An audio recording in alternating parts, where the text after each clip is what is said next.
a leitura da palavra na carta de Paulo aos Gálatas. Inclusive já foi citado aqui hoje, em um momento de amor, pela nossa irmã Elizabeth. Carta de Paulo aos Gálatas, capítulo 5, número 5. As coisas que a natureza humana produz são bem conhecidas. Elas são a imoralidade sexual, a impureza, as ações indecentes, a adoração de ídolos, as feitiçarias, as inimizades, as brigas, as ciumeiras, os acessos de raiva, a ambição egoísta, a desunião, as divisões, as invejas, as bebedeiras, as farras e outras coisas parecidas com essas. Repito o que já disse: os que fazem essas coisas não receberão o reino dos céus. Verso 22. Mas o Espírito de Deus produz o amor, a alegria, a paz, a paciência, a delicadeza, a bondade, a fidelidade, a humildade e o domínio próprio. E contra essas coisas não existe lei. Podeis assentar. Quero louvar a Deus também pela vida do nosso pastor, Vitor Benelli, pela vida da nossa pastora, Joselina Nelly. E Deus também agraciou, e além de ser a pessoa que tem autoridade espiritual sobre a minha vida, da minha família e dos demais irmãos, também faz parte da minha família pessoal. E quero dizer aos irmãos que eu fico até, de certa forma, acuado pelo que Deus já fez nesse culto desde cedo. Pois, desde o momento em que esse culto foi aberto, desde as orações que foram levantadas, os clamores que foram levantados, os louvores que foram entoados, e depois de saudações como a do Vitor Samuel e a do Marcos, eu me sinto tanto quanto com um peso de responsabilidade muito grande com a palavra hoje. E fico feliz de estar hoje na presença deles. E isso me traz lembranças de como eu comecei. Deus trouxe esse ministério à minha vida também a partir dos meus 12 anos de idade. E eu confesso a vocês que no alto dos meus 36 anos de vida, essa é uma das palavras mais pesadas.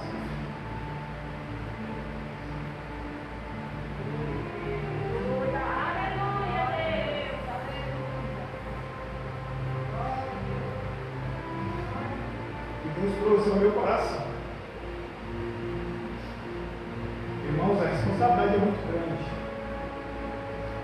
Estar à frente do povo de Deus. Estar à frente da noiva.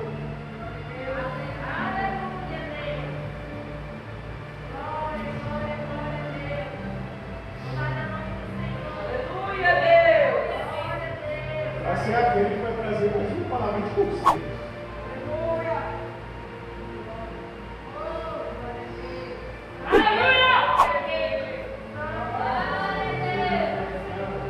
Deus tem misericórdia de nossas vidas.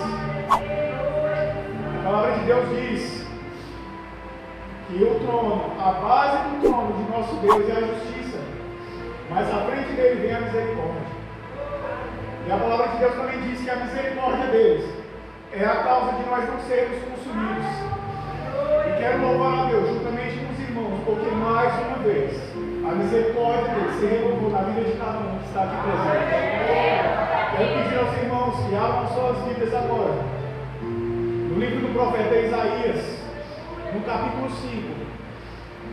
Deus colocou no meu coração hoje de trazer um sermão expositivo dessa palavra. Mas antes disso, eu queria que os irmãos fechassem os nossos olhos juntamente comigo para mais uma palavra de oração. Amém? Senhor bondoso Deus, amado Pai, que vive reina para todos sempre, gratidão, Senhor, pela vida de cada um que está aqui presente, Senhor. E eu quero te louvar também, Senhor, por mais uma vez a oportunidade de ter sido entregue, papai, em minhas mãos. E eu quero neste momento, papai, pedir que o Senhor venha, papai, me ajudar a me esvaziar de tudo, Senhor. E que teu Santo Espírito, papai, fale através de mim neste momento. Pois assim, papai, como disse João, Batista. É importante que o Senhor cresça e que eu diminua, Senhor. Em nome de Jesus, que tudo aquilo que atrapalha, Senhor, em nome de Jesus. A tua palavra diz que Jesus, ali no Sermão da Montanha, ele desenvolvia a parábola. E ele, no momento, ele começou a falar da parábola do semeador. Ele disse que o homem ia pelo caminho, ele ia semear. E uma dessas sementes, ó Pai, caiu sobre o caminho. E vieram as aves do céu e arrebataram essas sementes, Senhor. A tua palavra também já nos traz esse discernimento, Senhor. Neste momento, eu quero repreender, Senhor, em nome de Jesus, todos, papai, tudo aquilo, papai, que o inimigo tentará usar para tirar a nossa atenção, para tirar, papai, os frutos que hão de trazer, papai, a palavra que o Senhor, papai, vai ministrar às nossas vidas neste momento, Senhor. Desde já eu te agradeço em nome de Jesus. Isaías capítulo 5.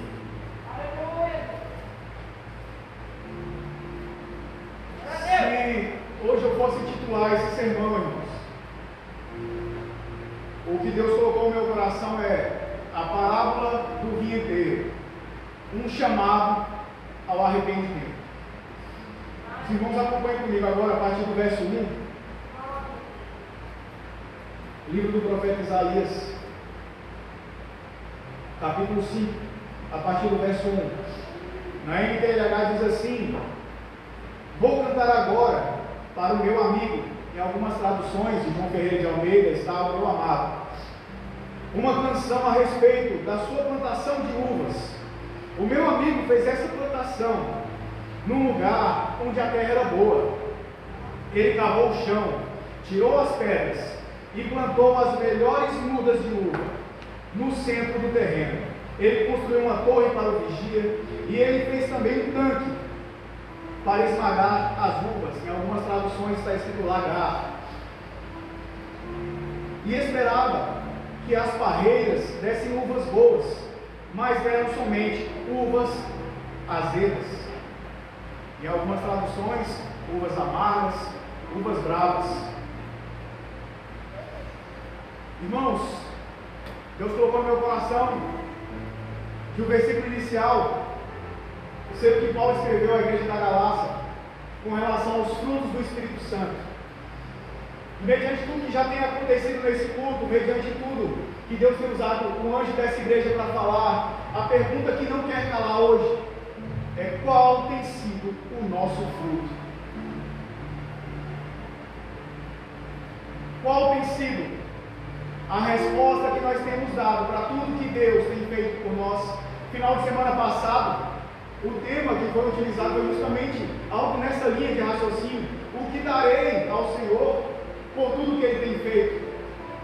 E aqui o profeta Isaías, ele começa dizendo que aquele homem, um vinheteiro, em algumas palavras, em algumas traduções das Bíblias aí, ele escolheu um terreno que era fértil, ele preparou o terreno de todas as formas possíveis, escolheu as melhores sementes, e ele esperava que dessas melhores sementes também viessem uvas que fossem boas, para que produzissem um vinho.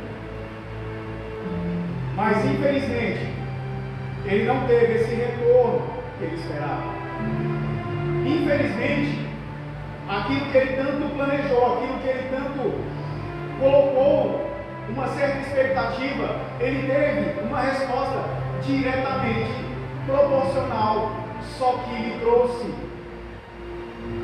um certo tipo de, como eu posso dizer, de decepção. Agora, no versículo seguinte, os irmãos vão ver comigo, como eu falei, hoje, a forma que Deus colocou no meu coração de trazer essa palavra, é que os irmãos participem junto comigo e leiam na Bíblia de vocês. Aqui agora, ó, no verso 3, a gente já vai ver o desenvolvimento do profeta Isaías explicando o que simboliza essa parábola das dunas, né, ou do vinheteiro. Ele vem dizer assim: agora o meu amigo, em algumas traduções, o meu amado diz: moradores de Jerusalém e o povo de Judá, digam-se, a culpa é minha, ou da minha plantação de uvas. Em algumas traduções está escrito assim, que essa vinha que produziu uvas azedas ou uvas bravas é o povo de Israel e o povo de Judá. fiz por ela tudo o que podia no verso 4. E então, por que produziu uvas azedas, ao invés de uvas doces que eu esperava? Verso 5. Agora eu lhes digo, com a minha plantação de uvas, vou tirar a cerca, derrubar os vossos muros que os protegem, e vou deixar que os animais invadam a plantação e acabem com as parreiras. A plantação ficará abandonada, as parreiras serão podadas, e a terra não será cultivada. O mato e os pinheiros tomarão conta dela, e também darei ordem às nuvens, para que não deixe cair a chuva sobre a minha plantação. Como eu disse, irmãos, esse é um dos textos mais pesados que Deus trouxe à minha vida. Todos os irmãos aqui conhecem a história de Israel, que é o que já foi citado aqui. Nós sabemos que desde o Gênesis, desde o decorrer do Êxodo, nós vemos que o povo de Israel, por causa de desobediência, por causa de muitas vezes deixar de ouvir a voz de Deus e entregar-se às antigas práticas, entregar-se à idolatria, como muitas vezes foram feitos, e nós vimos inclusive na palavra, Moisés subia ao monte, tinha um encontro com Deus. A Bíblia nos relata que essa presença, essa intimidade que Moisés tinha com Deus era tão grande, que o rosto dele reluzia.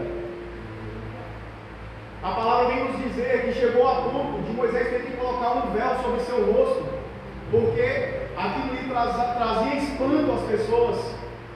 As pessoas passavam a temer Moisés, de tanto que ele tinha intimidade com Deus. E a palavra continua nos dizendo ainda no livro do Êxodo, que chegou um período em que Moisés subiu ao monte, e ele passou tanto tempo lá, que o povo de Israel pensou que Moisés ele tinha morrido. E nós conhecemos, a maioria de nós conhecemos a história, que fala que o povo pensou que Moisés não desceria mais, juntou-se com Arão, pegaram todo o ouro que eles tinham, derreteu e fez um bezerro de ouro. Nos deparamos mais uma vez com a idolatria. Deus coloca no meu coração este momento. Será que a idolatria realmente saiu de nosso meio? Há cerca de 7 anos atrás, eu tive um contato com um vídeo, e se Deus permitir, talvez mais na frente eu possa apresentar aos irmãos, que diz assim, que tudo aquilo que nós colocamos em primeiro lugar na nossa vida se torna um ídolo. Um ídolo não é só eu ter um cartaz de um cantor famoso na minha parede. Um ídolo não é só eu ter uma estátua, como outras denominações fazem, e tem devoção por ela. Um ídolo não é só aquilo que muitas vezes faz com que eu saia da minha casa, acorde cedo, como eu não tenho costume, e faça como a gente já viu. Eu já trabalhei na parte da segurança de shows, e eu via pessoas, o show seria no domingo, às 8 da noite, e havia pessoas que chegavam na sexta-feira, às 7 da manhã, para montar barracas, para ter um melhor lugar, para poder assistir aquela pessoa. A pergunta que não quer calar neste momento é: será que muitas vezes nós também não abandonamos a presença de Deus, a primazia, a primícia que Deus merece em nossas vidas, por coisas tão poucas, por coisas tão temporárias, por coisas que nos tiram a presença dele? Irmãos, é tão complicado a gente parar para pensar que Deus há tantos anos esperou o profeta para falar que Deus, Ele lança as melhores sementes sobre nossas vidas, Ele faz o melhor, Ele prepara o terreno, Ele dedicou-se, e a nossa resposta é uma resposta totalmente contrária àquilo que Deus planejou para nós. Os frutos que nós produzimos, que nós não temos produzido, não são os frutos do Espírito que foram lidos no início, e infelizmente nós nos enquadramos naquelas obras da carne. Isso é tão triste, porque muitas vezes nós trocamos aquilo que é eterno por um momento. Sabe, um prazer de 5 minutos. Sabe, uma conversa que muitas vezes não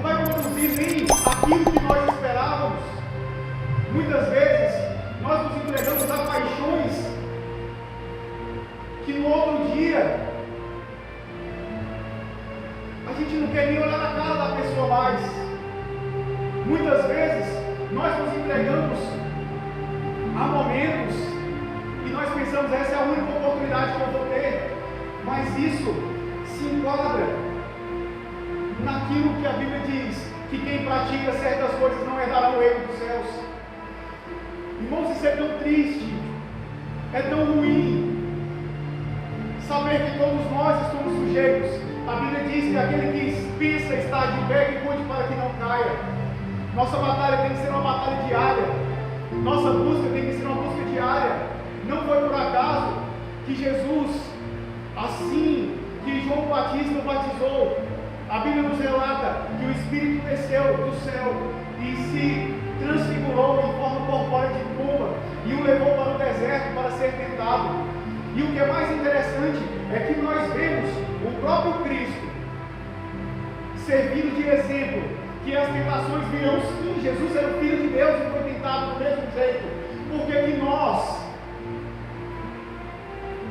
que fomos criados, somos criaturas e só passamos a ser chamados de filhos de Deus quando nós recebemos o batismo e o batismo do Espírito Santo sobre nossas vidas.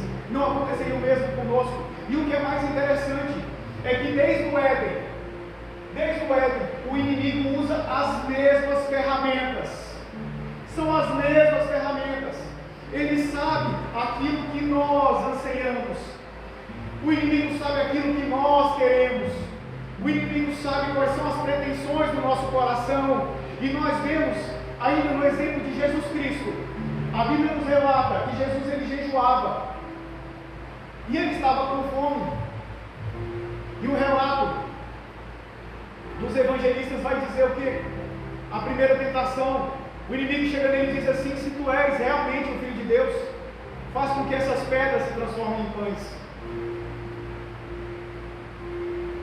O inimigo brinca, enquanto muitas vezes nós estamos brincando, muitas vezes nós não nos colocamos em posição de responsabilidade que Deus pede, mesmo Deus sendo aquele vieteiro que fez tudo, que escolheu o terreno, que adubou o terreno, que preparou as melhores coisas para que nós colheremos no futuro.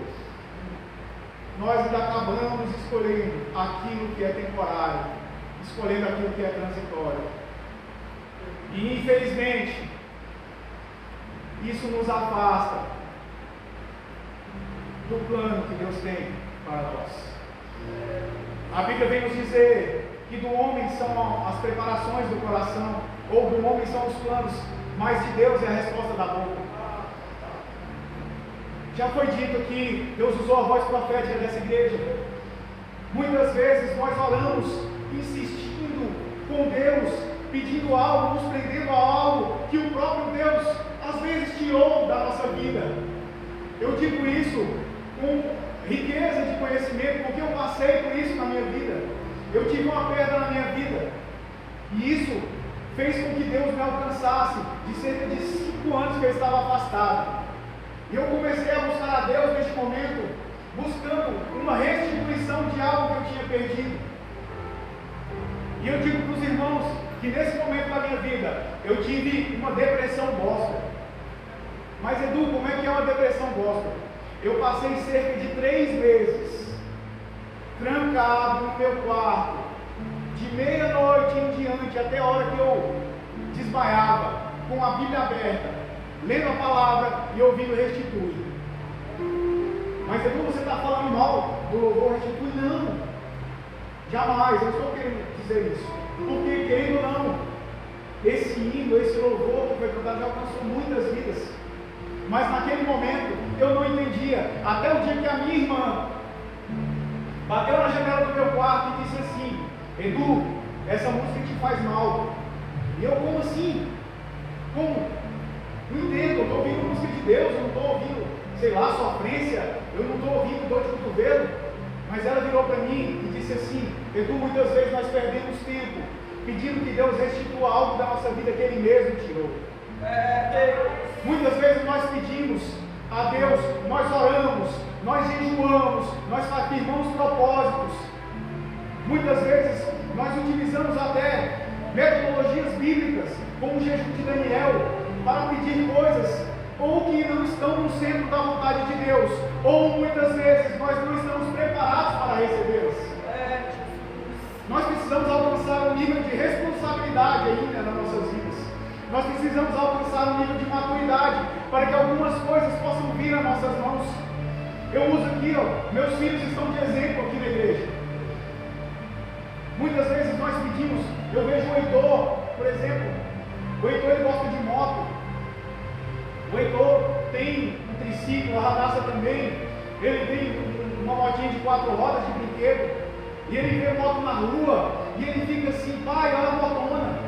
Pai, olha a motona. E às vezes eu penso assim: Senhor, será que se eu tivesse uma outra situação? Será que se eu tivesse uma condição financeira melhor? Será que eu não compraria uma motinha elétrica para o meu filho? Mas aí até uma motinha elétrica tudo bem, que ela não tem força.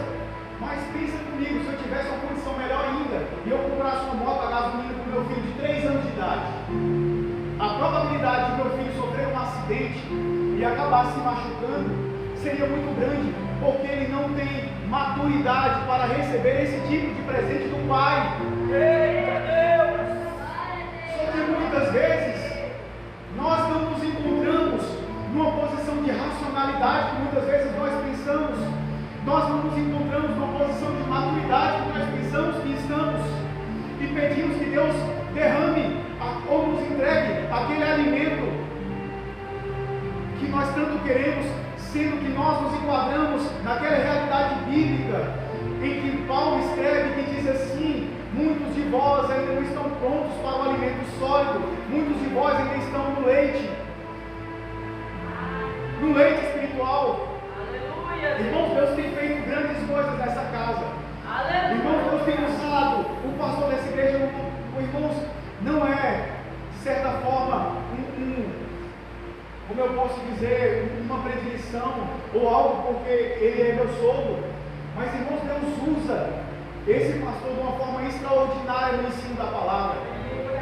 E a palavra de Deus, ela é direta quando ela diz assim que aqueles que se ocupam, aqueles que se esmeram, aqueles que gastam tempo em dedicação no estudo da palavra são dignos de dupla honra.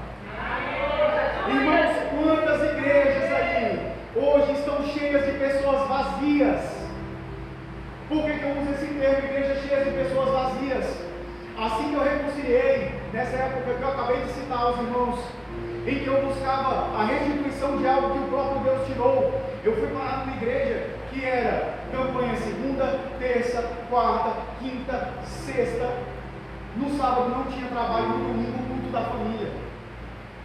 Irmãos, eu ainda no meu início em igreja pentecostal, eu não entendia porque que muitas vezes eu via a mesma jovem, eu via o mesmo jovem ficando endemoniado toda segunda-feira. Todos os bandidos que eu via, que eu conhecia na cidade onde eu cresci, eles estavam na igreja toda segunda-feira, esperando que Deus lhe desse algum livramento, que Deus fechasse alguma sepultura. Aquelas meninas eram exorcizadas naquele momento. Por que eu uso o termo exorcizado? Porque se elas realmente fossem libertas, na outra semana elas não estariam naquela situação. E, irmãos, isso é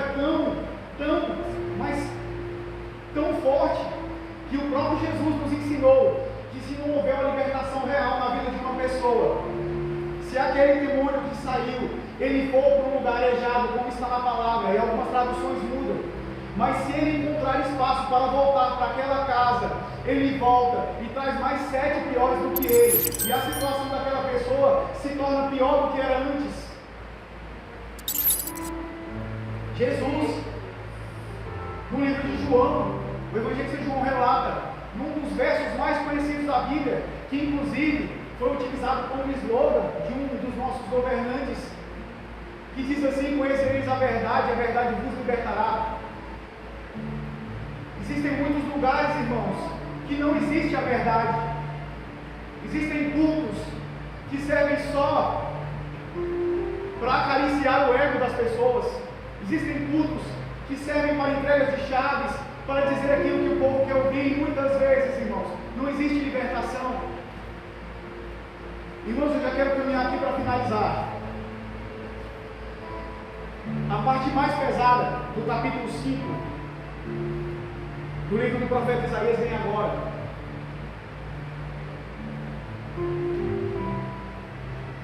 Eu passei a tarde hoje pedindo que Deus confirmasse essa palavra, porque eu tinha outra palavra no meu coração para trazer para a igreja. Teve momentos eu estava ali no fundo de casa ali, e eu pensava, Deus, será que é isso mesmo, Senhor? Irmãos, é muito pesado, irmãos. Hoje Deus usou mais uma vez a nossa pastora, voz profética da igreja, para dizer que a mão de Deus está sobre esse lugar. Mas, irmãos, em nome de Jesus Cristo, nós precisamos orar, irmãos. Nós precisamos pedir que Deus nos capacite, que Deus nos ajude, Senhor, para que Ele não tire a mão deste lugar. Peço agora que os irmãos continuem acompanhando comigo.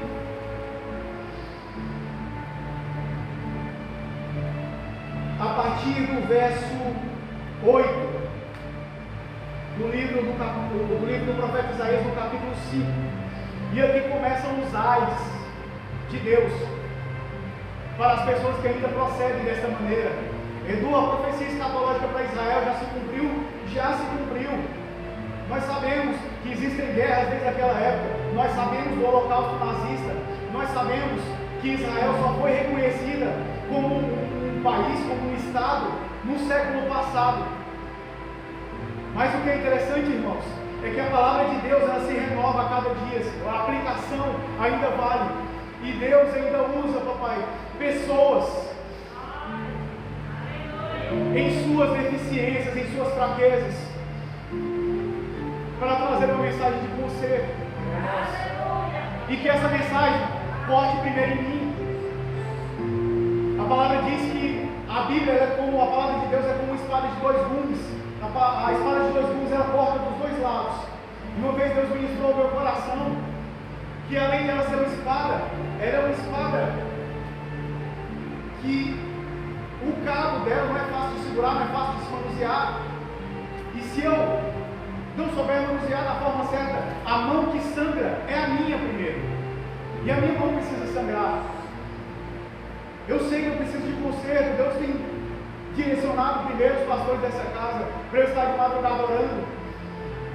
Eu sei que eu preciso orar mais, eu sei que eu preciso buscar mais, e principalmente para eu fugir dos ais de Deus na minha vida.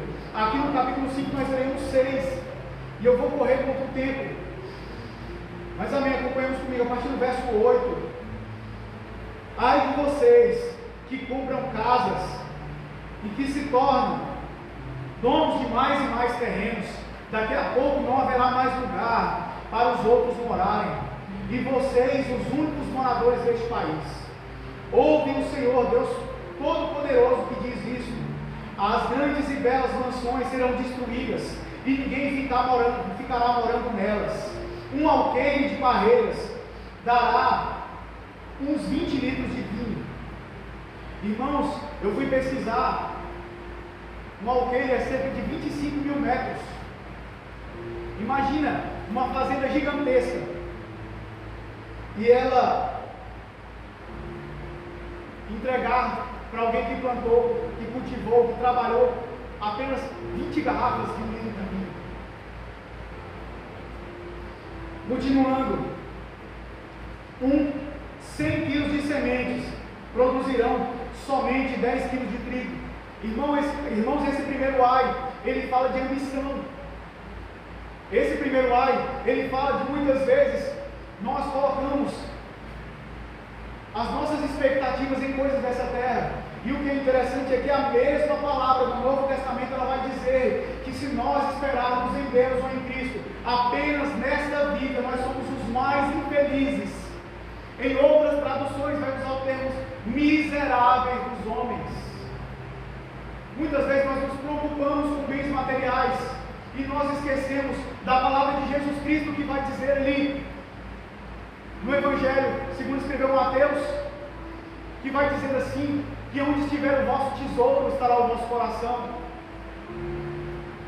Irmãos, se nós nos prendermos àquilo que nós podemos construir, que nós podemos adquirir aqui, Senhor, nós vamos ficar aqui,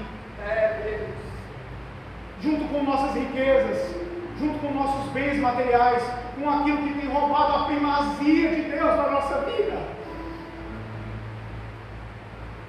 Irmãos, eu tenho orado por uma porta de emprego, Deus sabe, mas ao mesmo tempo eu peço a Deus, Senhor, se essa porta de emprego me tirar da tua presença, me tirar da tua casa, Senhor, é melhor que eu continue desempregado. Porque essa palavra ela já entrou no meu coração, que não adianta eu ser vencedor aqui e eu perder a eternidade. Não adianta eu ser próspero aqui e acabar como aquele rico da parábola de rico e Lázaro. Irmãos, nós precisamos entender. Eu sei que eu fui ministrado essa semana, o pastor está de prova. Existe um peso de responsabilidade sobre principalmente os homens, de ser o provedor da casa, de ser aquele que traz a provisão da família, que cuide da sua esposa, que cuide bem dos seus filhos. Mas, irmãos, de que adianta às vezes nós ganharmos o mundo e perdermos a nossa alma? Irmãos, vamos caminhar. Agora, vamos lá para o verso 11. Ai dos que passam o dia inteiro bebendo cerveja e vinho, desde a madrugada até a tarde da noite, ficam completamente bêbados. Nas suas festas há música de harpas e liras, de pandeiros e de flautas, e muito vinho para beber. Eles não se importam com o plano de Deus, o Senhor, e nem levam em conta o que Deus está fazendo. Portanto, por causa de sua desobediência, o meu povo será levado prisioneiro para fora do país. O povo e as autoridades morrerão de fome e de sede. O mundo dos mortos, como se fosse uma fera faminta, abre sua boca enorme e engolirá o povo e suas autoridades. E toda essa gente que vive em farras e orgias, todos ficarão envergonhados e os orgulhosos serão humilhados.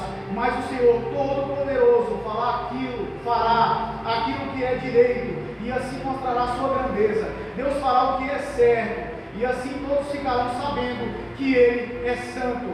As cidades virarão montes de ruínas, e ali as ovelhas e os cabritinhos encontrarão pasto. Irmãos, isso é muito forte. Mas Edu, o que isso tem a ver comigo? Eu não bebo, eu não gasto meu tempo dando festas que de certa forma ferem a santidade de Deus. Mas, irmãos, eu vejo nesses versos, na verdade, corrigindo, um chamado ao evangelismo, irmãos.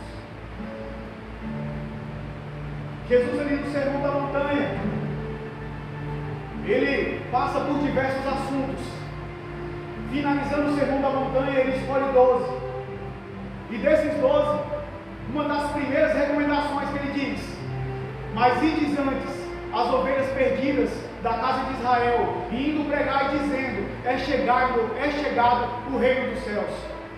Irmãos, nós não estamos, hoje, graças a Deus, nós estamos nessa casa de oração louvando e agradecendo o nome dele. Mas eu pergunto aos irmãos, e faço a pergunta para mim: eu sei que infelizmente muitos dos meus familiares se enquadram dentro desse hábito. Muitos dos meus familiares estão se perdendo. Muitos dos meus amigos de infância, muitos dos nossos vizinhos estão se perdendo, correndo o risco de ser tragados por essa boca que se abrirá. E muitos, inclusive, já foram. Me recordo aqui no culto de doutrina, em que o nosso pastor falou sobre o inferno, e eu, na minha rasa teologia, eu pensava que não existia ninguém no inferno ainda, que o inferno só viria depois do julgamento final, né? Ou do trono branco, como a escatologia fala. Mas, irmãos, em outro texto da Bíblia vai dizer: louco, hoje pedirão a tua alma, para quem tens preparado? Nós precisamos entender, irmãos, que aqueles que infelizmente já se foram desta vida e não trilharam pelo caminho estreito, o julgamento deles já foi feito. Mas, mesmo dentro dessa palavra que me trouxe de certa forma um pesar, me trouxe também uma esperança em que ainda dá tempo de eu e você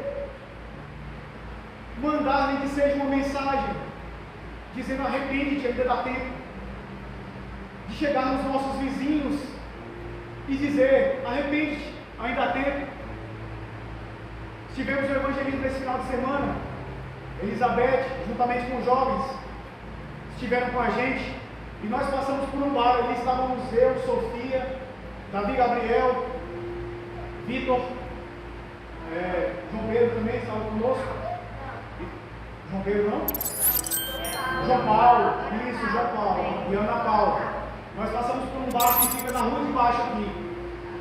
E naquele momento, o João Paulo virou e falou assim: nós vamos ali. Eu falei: hoje não. Isso foi uma estratégia que Deus trouxe a mim no decorrer de experiências que eu tive com o evangelismo. Mas ao mesmo tempo, ao ler essa palavra hoje, me veio o peso no meu coração. Porque uma vez eu estava no evangelismo com mais um na madrugada, na região de Brasília, lá no Penorte. E a gente entrou sim dentro de um bar. A gente começou a entregar folheto para quem estava bebendo. Minutos antes, eu tinha chegado numa pessoa que estava escondida atrás de um poste. E na hora que eu saquei o folheto e fui entregar para ele, ele estava com uma carteira e uma carreira de cocaína cheirando. E ele virou para mim: irmão, eu vou guardar para eu ler depois, porque eu sei que eu estou pecando, eu sei que eu estou fazendo coisa errada. E saindo de lá, a gente entrou no bar. E acredito que talvez essa pessoa venha ver essa palavra. O nome dela era Ana Catarina. Ela tinha orado. Foi o que ela relatou para mim e para o Maurício, que também é homem de Deus. Como eu sinto saudade do Maurício. Mas eu sei que Deus tem provido na vida dele. Foi um homem com quem eu aprendi muito do evangelismo. E ela tinha orado, ela disse que ela tinha chorado no banheiro daquele bar, dizendo assim: se realmente Deus tem um plano na minha vida, que Ele envie alguém para falar comigo, porque senão eu vou me matar. E essa mulher, ela tinha 2 filhos, uma filha na época com cerca de 6 anos de idade e um menino de 4 anos de idade. E ela tinha deixado os seus filhos sozinhos, e ela estava num bar se embriagando, alta madrugada. Mas ela pegou e pensou assim: se Deus realmente tem um plano na minha vida, Ele vai mandar alguém. E nesse dia, pela misericórdia de Deus, nós estávamos lá. Nós entregamos o folheto para ela. E eu acompanho pelas redes sociais que ela continua no caminho estreito para a honra e glória do nosso Senhor Jesus Cristo. Mas não acabou aí. Muitas vezes o evangelismo não basta só entregar um folheto e fazer uma oração, fazer a pessoa às vezes se ajoelhar no meio da rua, levantar a mão e repetir algumas palavras.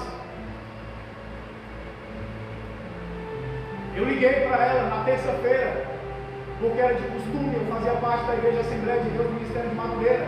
Era de costume que depois que a gente evangelizasse, nós marcássemos um culto e fôssemos com os demais obreiros fazer um culto na casa dela. E eu tentava: Ana, a gente pode ir essa noite? Ela: ô irmão, hoje não dá. E eu ligava no dia seguinte: Ana, a gente pode ir hoje? E ela disse: não, irmão, hoje não dá. Liguei no terceiro dia, eu falei: Ana, o que é que está acontecendo? Ela: irmão Edu, eu não consigo trazer vocês à noite para minha casa porque eu estou com a minha luz cortada. Minha filha hoje foi para a escola e ela comeu um miojo. Eu não tenho o que oferecer para vocês, nem o conforto de uma luz acesa na minha sala. Aí eu entendi que a missão não tinha terminado, que o evangelismo tinha apenas começado. E o que é interessante é que nós vemos também na palavra que naquele grande dia em que Jesus voltará no alto das nuvens do céu, a Bíblia nos relata que Ele separará 2 tipos de pessoas.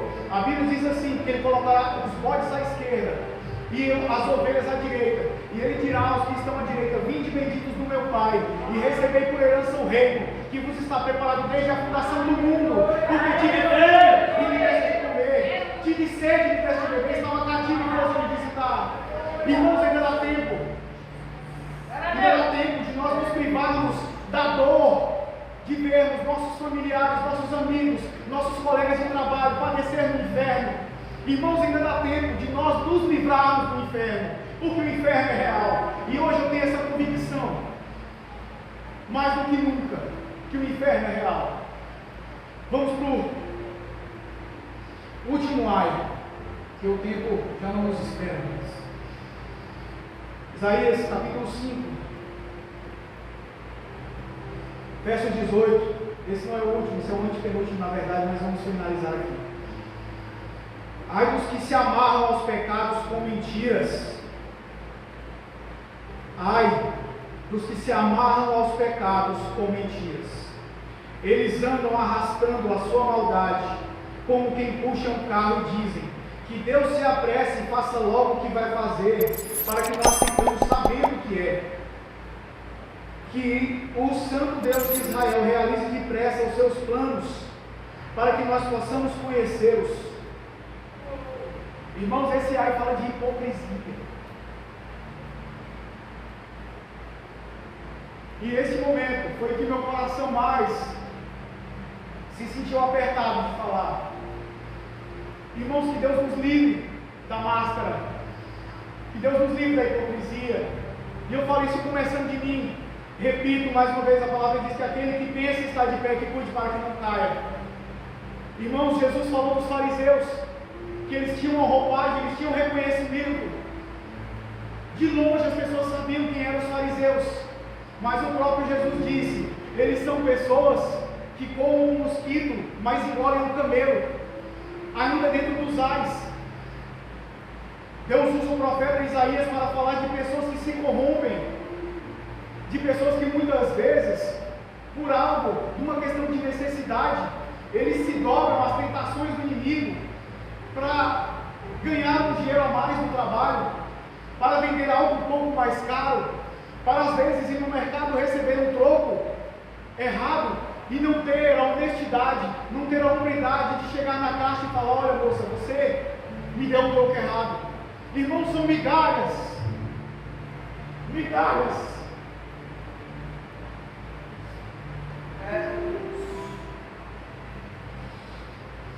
Que nos tira da eternidade.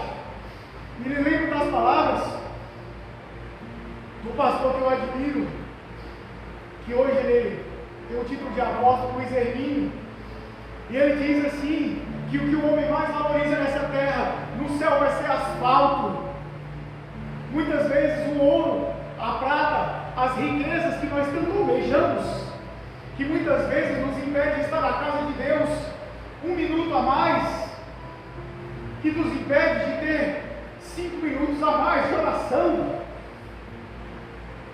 porque no outro dia nós temos que acordar cedo para ir trabalhar, porque no outro dia nós temos compromisso de um negócio que nós vamos fazer, que vai abrir uma grande porta, que me trará uma bênção financeira. Muitas vezes nós perdemos de ter oportunidades de receber da parte de Deus palavras que Deus tem trago, que Deus tem usado de misericórdia, principalmente este altar que hoje me encontro para trazer, por causa de minutos, por causa de uma vida que muitas vezes nós nem iremos fazer, por causa de um negócio que muitas vezes nós nem vamos fechar, por causa de uma pessoa, me perdoa a sinceridade, que muitas vezes nós nem vamos beijar, por causa de uma pessoa que nós nem vamos abraçar. Nós deixamos de buscar as coisas do alto, nós deixamos a oportunidade de estar com Deus, de ver a face que Moisés não pôde ver. A Bíblia nos relata que aquele que tinha intimidade com ele, aquele que o rosto brilhava, conseguiu ver Deus pelas costas, porque se ele visse o rosto de Deus, ele seria fulminado mediante a sua santidade, que nós vemos aqui no capítulo seguinte, no capítulo 6, o próprio Isaías, ele começa o capítulo dizendo: o rei que morreu, o rei Uzias, eu vi o Senhor sentado no alto e sublime trono, e ele relata sobre serafins que tinham 6 asas, e com 2 dessas asas cobriam o seu rosto, em sinal de reverência, com outras asas eles cobriam os pés também em sinal de reverência, e com as outras 2 voavam.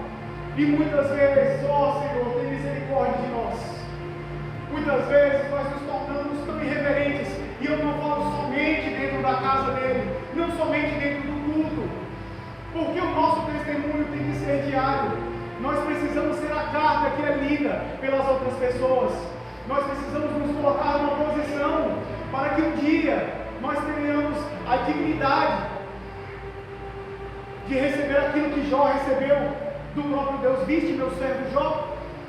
testemunho do próprio Deus, e que isso não nos faça nos vangloriar, porque nós também vemos o apóstolo Paulo, que o próprio Cristo disse que dos homens nascidos de mulher, ele seria o maior deles. O próprio Paulo relata que a ele foi colocado um espinho na carne, e que ele orou por cerca de 3 vezes para que aquele espinho fosse retirado, mas Deus disse não. Deus disse não.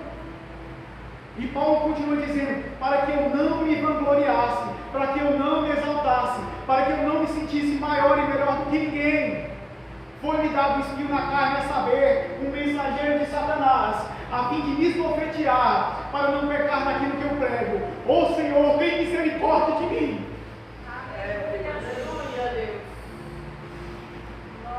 Aleluia, Deus. Tem misericórdia de mim. E hoje estou na frente da tua noiva para dizer essas palavras. Irmãos, Deus me deu discernimento há anos atrás acerca do espinho na carne. Paulo diz, a saber, o mensageiro de Satanás, a fim de me esbofetear. Irmãos, Deus me trouxe a visão de como se fosse realmente um mensageiro. A palavra de Deus que foi utilizada no Novo Testamento para mensageiro é a mesma palavra que se diz anjo. Nós sabemos que quando Satanás caiu, ele levou consigo a terça parte dos anjos do céu. Então o anjo é um demônio que ele vem naquele momento em que você erra e bate na sua cara assim e diz assim: quem é você? Você não é um pregador? Você não é um missionário? Você não é aquele que anda com a Bíblia debaixo do braço? Mas para que nós não nos vangloriemos, nós não nos exaltemos, foi nos colocado também o espinho na carne, e Deus vai dar um discernimento a cada um disso. Irmãos, explodem de pé.